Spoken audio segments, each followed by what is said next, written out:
മനസ്സിലായി? അവിടെ നിങ്ങളാകേണ്ടതാരാ? സൗജ്. ഖുർആന്റെ പ്രയോഗം അതാണ്, സൗജ്. എന്താ സൗജ് എന്ന് പറഞ്ഞാൽ? ഇണ. ഒരു സാധനത്തിൽ നിന്ന് ഇങ്ങനെ പൊട്ടിച്ചെടുത്ത സാധനമാകണം സൗജ്. ഒരു വ്യത്യാസവും പാടില്ല. ശരിയാ, ചിലപ്പോൾ അവൾക്ക് വിദ്യാഭ്യാസം ഉണ്ടാവില്ല. നിങ്ങൾക്ക് ഇപ്പൊ തോന്നുന്നുണ്ടാവും അന്ന് ഇതൊന്നും നോക്കിയില്ല, ഇപ്പൊ തോന്നുന്നുണ്ടാവും ഞാൻ നല്ല എഡ്യൂക്കേറ്റഡ് ആണല്ലോ, അവളൊരു SLC ഒക്കെ ഉള്ളൂ, അപ്പൊ എൻ്റെ ഇതെനിക്ക് മനസ്സിലാവില്ല എന്നാ. ഇതെന്താ എന്താണിക്ക എന്ന് വന്ന് ചോദിച്ചാൽ പോടി ഇതെനിക്ക് മനസ്സിലാവില്ല. അതൊന്നും പറ്റൂല. കാരണം എന്താ? അവിടെ സൗജാണ്. എന്തല്ല, നീ ഉദ്യോഗസ്ഥനല്ല, നീ ഡോക്ടറല്ല, എഞ്ചിനീയർ അല്ല. ചോദിച്ചാൽ അവൾക്ക് മനസ്സിലാകുന്ന ഭാഷയിൽ പറഞ്ഞു കൊടുക്കണം. അതാണ് നബി സല്ലല്ലാഹു അലൈഹി വസല്ലം പഠിപ്പിച്ചത്. റസൂലുള്ളാഹിന്റെ ജീവിതത്തിലേക്ക് വന്നാൽ കാണും, അവൾക്ക് മനസ്സിലാകുന്ന ഭാഷ. ഇതൊന്നും നിനക്ക് മനസ്സിലാവൂല എന്ന് പറഞ്ഞാൽ ഒരു പെണ്ണെന്താവൂല, ഇഷ്ടപ്പെടില്ല. കാരണം പെണ്ണിൻ്റെ സ്വഭാവം അതാണ്, പെണ്ണിൻ്റെ പ്രകൃതം അതാണ്. നേരെ മറിച്ച് ഒരു ഹൃദ്യമായ ഭാഷയിൽ ഇതിങ്ങനൊരു സംഭവമാണ്, നമ്മളെ ഓഫീസിൽ ഇങ്ങനൊരു പ്രശ്നം സംഗതിയുണ്ട്, അതിൻ്റെ ഒരു ഭാഗമായ മതി, തൃപ്തിയായി, ഒരു പ്രശ്നം ഉണ്ടാവില്ല. അതിന് പടക്കമോ അതിൻ്റെ പേരിൽ സൗന്ദര്യപ്പടക്കമോ മുണ്ടാതിരിക്കലോ ഒന്നും സംഭവിക്കൂല. അതായിരുന്നു നബി സല്ലല്ലാഹു അലൈഹി വസല്ലം എന്ന് പറഞ്ഞാൽ. അപ്പോ വീട്ടിൽ സഹോദരന്മാരെ, നബി സല്ലല്ലാഹു അലൈഹി വസല്ലമയെ പോലെ നമുക്ക് ആകാൻ സാധിക്കണം. നബി സല്ലല്ലാഹു അലൈഹി വസല്ലമയെ കുറിച്ച് ആയിഷ പറഞ്ഞ ഒരു വാചകം കൂടി കേട്ടോ. കാന അഫ്ഖഹുന്നാസ്. ഫുഖാഹ് എന്ന് പറഞ്ഞാൽ നമ്മൾ സാധാരണ ഫലിതം വിറ്റ് എന്നൊക്കെ പറയുന്ന സംഗതിയാണ്. എവിടെ? വീട്ടിൽ നബി സല്ലല്ലാഹു അലൈഹി വസല്ലമ ഭയങ്കരമായി വിറ്റ് പറയാറുണ്ടായിരുന്നു. മനസ്സിലായി? അപ്പൊ ജനങ്ങളെല്ലാം തൃപ്തിപ്പെടുത്തേണ്ടത് ആരെയാണ്? സ്വന്തം കുടുംബത്തെയാണ്. അതാണ് നബി കരീം സല്ലല്ലാഹു അലൈഹി വസല്ലമയുടെ മാതൃക. മൂന്നാമത്തേത്, നബി സല്ലല്ലാഹു അലൈഹി വസല്ലമ കുടുംബത്തെ വീട്ടിൽ സഹായിക്കുകയാണ്. വീട്ടിൽ ഭയങ്കര പ്രയാസം, പണികൾ കുറെ അധികം, പ്രശ്നങ്ങൾ, വിരുന്നുകാർ വന്നു, ആകെ പ്രശ്നം. അങ്ങോട്ട് തിരിഞ്ഞു നോക്കാതെ അവളെന്തെങ്കിലും ആകട്ടെ, അവള് പേറിക്കോട്ടെ, അത് പറ്റൂല.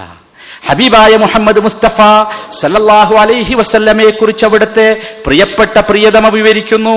കാന ഫീ മിഹ്നതി ഇയാലിഹി കാന യുഖീതു സൗബഹു വയഖ്സിഫു നഅലഹു വയർഖഉ ദൽവഹു വയഫ്ലി സൗബഹു വയഹ്ലിബു ഷാതഹു വയഖ്ദിമു നഫ്സഹു. ഒക്കെ എല്ലാം ഇനി ബാക്കിയൊന്നുമില്ല. ഇത് അദ്ദേഹത്തിന്റെ വീട്ടുകാരെ സഹായിക്കുമായിരുന്നു. യഖീതു സൗബഹു, കുപ്പായം തുന്നുമായിരുന്നു.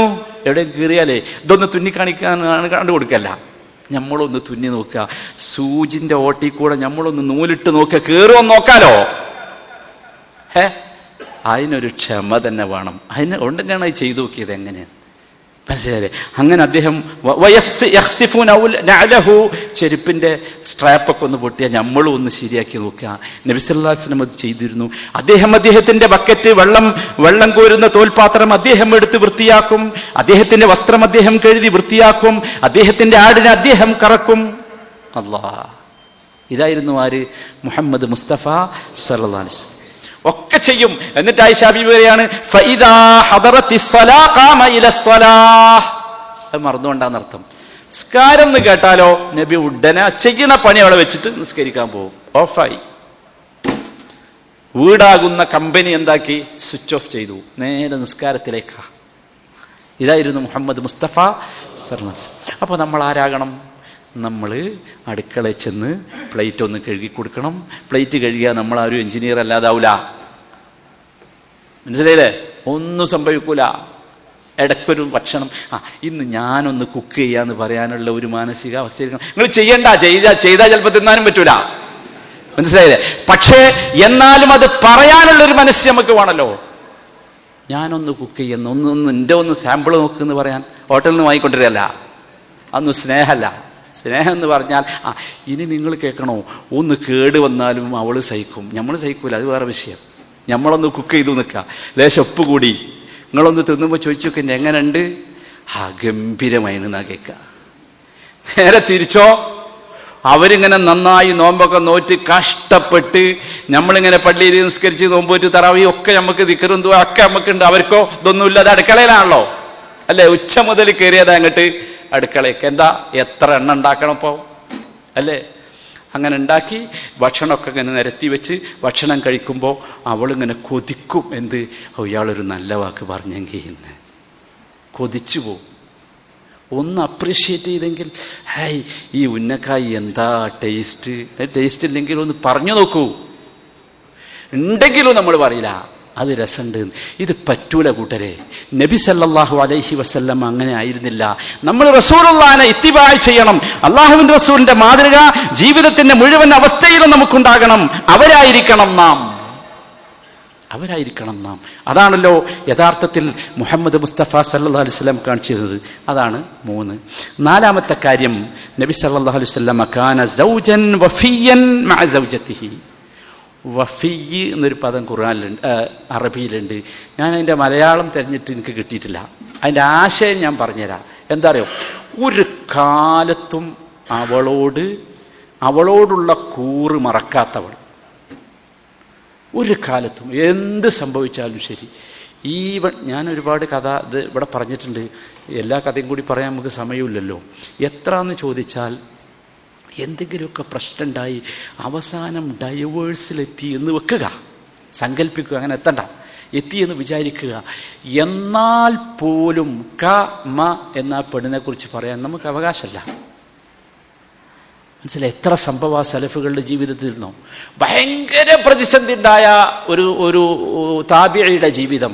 അദ്ദേഹത്തോട് ആളുകൾ വന്ന് ചോദിച്ചു, എന്താ നിങ്ങൾ തമ്മിൽ പ്രശ്നം, എന്താ നിങ്ങളെ വിഷയം? ഒന്നുമില്ല, അങ്ങനെ പ്രശ്നമില്ല. അല്ല, അവളുടെ കുഴപ്പമെന്താ? അവൾക്കൊരു കുഴപ്പമില്ലല്ലോ. പറയേണ്ടടുത്ത് പറയാം, അല്ലാത്തടത്ത് എന്താക്കരുത്, പറയരുത്. ശരി, അങ്ങനെയൊക്കെയായി അവസാനം തലാക്ക് കഴിഞ്ഞു, ഡൈവേഴ്സ് ചെയ്തു.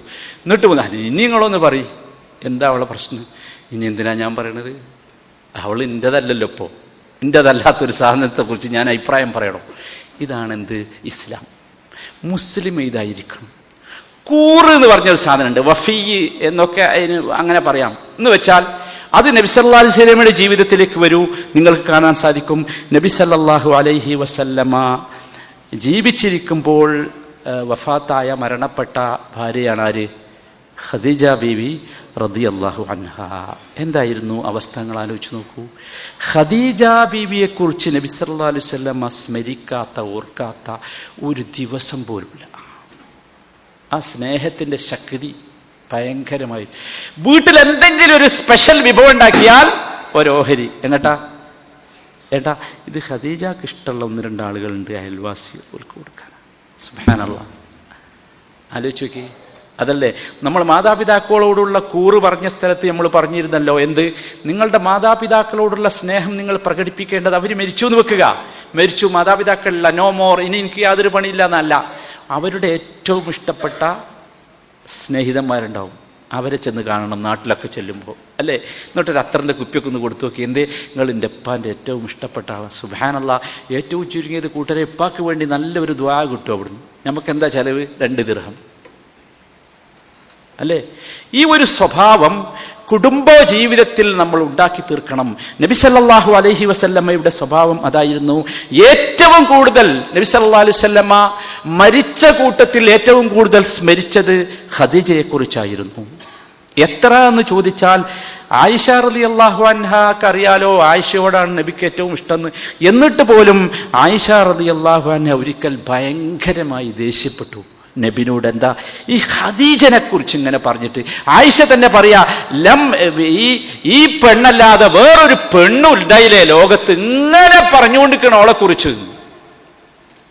അങ്ങനെ പറയണം, അങ്ങനെ ഇഷ്ടപ്പെടണം, അങ്ങനെ സ്മരിക്കണം, അങ്ങനെ കൂറുവേണം. എന്താ കാര്യം? നിങ്ങൾക്കറിയാലോ ഖദീജയെ കുറിച്ച്. ഖദീജ ജീവിച്ചിരിക്കുമ്പോൾ നബി ഒരൊറ്റ പേരെ കല്യാണം കഴിച്ചിട്ടില്ല. ഉണ്ടോ? 2, നബിയുടെ മുഴുവൻ മക്കളെയും പ്രസവിച്ചു കൊടുത്തതാരാ? സുബ്ഹാനല്ലാഹ്, ആലോചിച്ച് നോക്കൂ. അതൊക്കെ ഒരു സംഭവമാണ്. എൻ്റെ മക്കളെ പ്രസവിച്ച പെണ്ണിനോട് കൂറ് വേണം എന്ന് ഞാൻ അധികം പറയണോ? എന്താണ് ആ പ്രസവം എന്ന് പറഞ്ഞാൽ? ഖുർആൻ അതിങ്ങനെ പഠിപ്പിച്ചിരുന്നില്ല. എന്താ പ്രസവം? നിങ്ങൾക്ക് സയൻസ് ഒന്നും പറഞ്ഞില്ല. ശാസ്ത്രം പ്രസവിക്കണ ബുദ്ധിമുട്ടും പ്രയാസവും അതിൻ്റെ രീതിയൊന്നും ശാസ്ത്രം പറയണ്ടല്ലോ. ഖുർആൻ എത്ര മനോഹരമായ പറഞ്ഞു തന്നത്, എന്ത് രസകരമായാണ്, അല്ലേ? അതിനൊരു പ്രത്യേകത ഉണ്ട്. അപ്പൊ എൻ്റെ മക്കളെ പ്രസവിച്ചവൾ അവൾ എത്ര മോശക്കാരിയായാലും, നിങ്ങളോടൊന്ന് കയർത്തു എന്ന് വെക്കുക, ദേഷ്യപ്പെട്ടു എന്ന് വെക്കുക.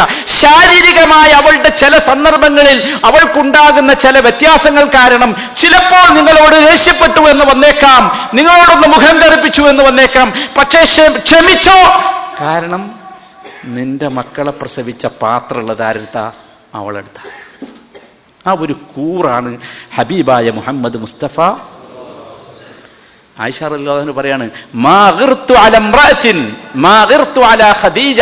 ഖദീജയോട് വെറുപ്പ് കാണിച്ച മാതിരി, ഗീറത്ത് എന്ന് പറഞ്ഞാൽ വേറെ പദമല്ല കേട്ടോ, മലയാളത്തിൽ വെറുപ്പ് എന്നൊന്നും നിങ്ങൾ വിചാരിക്കരുത്. അതൊരു തരം ഈ എന്താണ്, ഈ കുടുംബജീവിതത്തിൽ ഉണ്ടാകുന്ന സൗന്ദര്യം മുറ്റി നിൽക്കുന്ന സ്നേഹത്തിന്റെ നേരെ വിപരീതമായ അവസ്ഥ. വെറുപ്പ് എന്നൊന്നും അതിന് പറഞ്ഞുകൂടാ. കാരണം എന്താ, കുറച്ച് ദിവസം നമ്മളൊന്നും ഇങ്ങനെ തലോടിയാൽ മാറുന്നതാണ്. അതിന് വെറുപ്പ് എന്ന് പറയില്ലല്ലോ. അതാണ് എന്ത്, ഗീറത്ത് എന്ന്. വേറെ മലയാളത്തിലൊരു പദം കാണാനില്ല. ഏത്, നമ്മളോടൊരു ചെറിയ അങ്ങനെ ഒരു എന്താ പറയാ, സൗന്ദര്യപ്പണക്കം എന്നൊക്കെ വേണമെങ്കിൽ പറയാം. അങ്ങനെ ഒരു സൗന്ദര്യപ്പണക്കം ഖദീജയോളം വേറെ ആരോടും എനിക്കൊരു സൗന്ദര്യപ്പണക്കം തോന്നിയിട്ടില്ല എന്ന് ആയിഷ റളിയല്ലാഹു അൻഹ പറയാണ്. ആയിഷ അല്ല, എപ്പോ ഖദീജ ഉള്ളപ്പോ ആരില്ല, ആയിഷ അല്ല. എന്നിട്ട് പോലും ആ രൂപത്തിൽ നബി സല്ലല്ലാഹു അലൈഹി വസല്ലമ കൂറ് കാണിച്ചു സ്വന്തം ഇണകളോട്. നമുക്ക് സാധിക്കണം കൂറ് കാണിക്കാൻ. എന്തുകൊണ്ട്? നമ്മുടെ മക്കളെ പ്രസവിച്ചവരായതുകൊണ്ട്. നബി സല്ലല്ലാഹു അലൈഹി വസല്ലം ഖദീജയോട് അതല്ലാത്ത ഒരുപാട് ബാധ്യതകൾ ഉണ്ടായിരുന്നു, അല്ലേ? എല്ലാ നിലക്കും റസൂലുള്ളാഹിനെ ഒപ്പം നിന്ന് സഹായിച്ച് എല്ലാ നിലക്കും ചെയ്തതാരാ? അപ്പൊ ചിലപ്പോൾ തിരിച്ചു ചോദിക്കും, എന്നോട് ഞാനിത് പറയുമ്പോൾ ചില പുരുഷന്മാർ തിരിച്ചു ചോദിച്ചിട്ടുണ്ട്, ഓ അതിന് എൻ്റെ ഓള് ഖദീജന്റെ മാതിരി ഒന്നും അല്ലല്ലോ. ശരി, ആകെ കൂട്ടരെ, ഖദീജ റളിയല്ലാഹു അൻഹ എവിടെ കിടക്കണ്, നമ്മളെവിടെ കിടക്കണ്? ഖദീജന്റെ മാതിരിയാകാൻ ഓളെ ബാപ്പയോ അല്ലെങ്കിൽ നമ്മളോ അവളെ വളർത്തിയണോ? ഇല്ലല്ലോ. പിന്നെ അങ്ങനെ ആകണം എന്നിങ്ങനെ വേറെ ദൂരെ ഇരുന്ന് ഇങ്ങനെ കൊതിച്ചിട്ട് കാര്യമുണ്ടോ? ഇതെന്താ കൊശവൻ ഇങ്ങനെ ഉണ്ടാക്കണ വല്ല ചട്ടിങ്കാലുവാ? അല്ലല്ലോ. സാഹചര്യം ഉണ്ടാക്കണം, സന്ദർഭം ഉണ്ടാക്കണം, അവസരം ഉണ്ടാക്കണം. എന്നിട്ട് പറയും, എന്നിട്ട് ഖദീജ ആയിട്ടില്ലെങ്കിൽ പറയ് അവളോട്, ഇത് ശരിയല്ല കേട്ടോ എന്ന്. അവസരവും സന്ദർഭവും നൽകാതെ, സാഹചര്യം നൽകാതെ, പഠിപ്പിച്ചു കൊടുക്കാതെ, ദീൻ മനസ്സിലാക്കാനുള്ള അവസരം നൽകാതെ, സന്ദർഭം നൽകാതെ അടുക്കളയുടെ മൂലയിൽ അടച്ചുപൂട്ടിയിട്ടു, അല്ലേ? എന്നിട്ട് പറയാം, എന്ത്, ഓള് ഖദീജയൊന്നുമല്ലല്ലോ. അതല്ല. അപ്പൊ നമുക്ക് മാറാൻ സാധിക്കണം. അതാണ് പ്രധാനം. അഞ്ചാമത്തെ വിഷയം, നബി സല്ലല്ലാഹു അലൈഹി വസല്ലം കാന റസൂലുള്ളാഹി സ്വല്ലല്ലാഹു അലൈഹി വസല്ലം യഹ്തരിമു സൗജതഹു. ഇഹ്തിറാം കാണിക്കും, റെസ്പെക്റ്റ് ചെയ്യും, ബഹുമാനിക്കും. ആരെ? നമ്മൾ മനസ്സിലാക്കി നേരെ തിരിച്ച, നമ്മളെ ഓള് ബഹുമാനിക്കണം എന്നാ മനസ്സിലാക്കി. റസൂലുള്ളാഹി സ്വല്ലല്ലാഹു അലൈഹി വസല്ലം മനസ്സിലാക്കിയതോ, അവളെ ഭാര്യയെ ഇണയെ എന്ത് ചെയ്യണം? പുരുഷൻ ബഹുമാനിക്കണം. റസൂലുള്ളാഹി സ്വല്ലല്ലാഹു അലൈഹി വസല്ലമയുടെ വാക്ക്, മാ അക്രമൻ നിസാഉ ഇല്ലാ കരീം വമാ അഹാനഹുന്ന ഇല്ലാ ലഈം. പെണ്ണിനെ ബഹുമാനിക്കാൻ മാന്യനെ കഴിയൂ, പെണ്ണിനെ അപമാനിക്കാൻ മാന്യതയില്ലാത്തവനെ സാധിക്കൂ. അപ്പൊ അതിന്റെ അർത്ഥം എന്താ? നമ്മൾ അവളെ ഇൻസൾട്ട് ചെയ്താൽ അതല്ല നമ്മൾ ചെയ്യല്, ബഹുമാനിക്കല് പോട്ടെ, അല്ലേ? ഈ ആൾക്കാരെ മുമ്പിലിട്ടിട്ട് എന്താക്കും? ശരിയാണ്, അവളുടെ കുടുംബക്കാരായിരിക്കും. ഞാൻ അന്യരെ മുമ്പിലെന്നല്ലോ, അന്റെ ഉപ്പാന്റെ ഉമ്മാന്റെ മുമ്പെന്നല്ലേ പറഞ്ഞിട്ടുള്ളൂ എന്നാ പറയാ. പറഞ്ഞൂടാ. കാരണം എന്താ? അവൾ ആഗ്രഹിക്കുന്നുണ്ടാവും അവളുടെ ഉപ്പയുടെയും ഉമ്മയുടെയും മുമ്പിൽ വെച്ച് അവളുടെ ജീവിതത്തിലെ കൂട്ടുകാരൻ അവളെ ബഹുമാനിക്കുന്നു എന്നത് അന്തസ്സോടുകൂടി ഇവൻ അങ്ങോട്ട് ഇറങ്ങിപ്പോയിട്ട് ഉപ്പനോടും ഉമ്മനോടും പറയാൻ കാത്തിരിക്കുമ്പോൾ അവന്റെ വക എന്ത് പറ്റുമോ? പറ്റൂല, പാടില്ല. ശരി, നമ്മൾക്ക് പറയാനുള്ള മറുപടി അതാ. വീട്ടിനകത്തല്ലേ, എൻ്റെ ഉപ്പമ്മയും മാത്രമല്ലേ ഉള്ളൂ, അവിടെ വെച്ചല്ലേ ഞാൻ പറഞ്ഞത്, ഈ ചെയ്യണല്ലേ പറഞ്ഞത്. പാടില്ല കൂട്ടരെ. അവിടെ വെച്ച് നിങ്ങൾ അവളെക്കുറിച്ച് നല്ലത് പറയണം. ഓ, ഉപ്പനോട് പറയണം, കണ്ടോ നിങ്ങളെ മോള്, ഉമ്മനോട് പറയണം, നിങ്ങളെ മോള് നല്ല മോളാട്ടോ, എനിക്ക് എന്തൊക്കെ സഹായം ചെയ്തെന്ന് കേട്ടോ. ഒന്നും ചെയ്തെന്നുണ്ടാവില്ല, എന്നാലും പറയാ. എന്താ അറിയോ, അതൊരു ബോണസാ. പിറ്റേ ദിവസം നമുക്ക് പറയാം, നോക്ക് ഇതൊക്കെ ചെയ്തിട്ടും ഞാൻ എന്താ പറഞ്ഞത്, അതുകൊണ്ട് മതി. അതോടുകൂടി എല്ലാ പ്രശ്നവും തീരും. പക്ഷെ നമ്മൾ അങ്ങനെ ഒരു പരീക്ഷണത്തിന് നമ്മൾ തയ്യാറല്ല. നമ്മൾ 1ന് 2, 1 കിട്ടിയാൽ 2 കൊടുക്കും, 2ന് 4, ഇതാണ്. അല്ല, അതൊന്നും ശരിയായ രീതിയല്ല. നമുക്ക് മാറാൻ സാധിക്കണം. ഈ രൂപത്തിലുള്ള ഒരു മാറ്റമാണ് യഥാർത്ഥത്തിൽ നാം ഉണ്ടാക്കേണ്ടത്. ഇവന്റെ വാപ്പുണ്ട്, ഇവന്റെ ജ്യേഷ്ഠ അമ്മാവന്മാരുണ്ട്, എല്ലാവരും ഉണ്ട്. അപ്പൊ ഇവളൊന്ന് കടന്നു വന്നാലോ, അങ്ങോട്ട് നിൽക്ക്, ഇത് ആണുങ്ങൾ സംസാരിക്കേണ്ടതാണ്, ഇതിൽ ഇടപെടേണ്ടതാണ്. ഈ കുട്ടിനെ നൊന്ത് പ്രസവിച്ച ഈ പെണ്ണിനോളം ആ കുട്ടിൻ്റെ വിഷയത്തിൽ അഭിപ്രായം പറയാൻ വേറെ ആരാ കൂട്ടരുള്ളത്? പറ്റുമോ? പറ്റൂല. ആ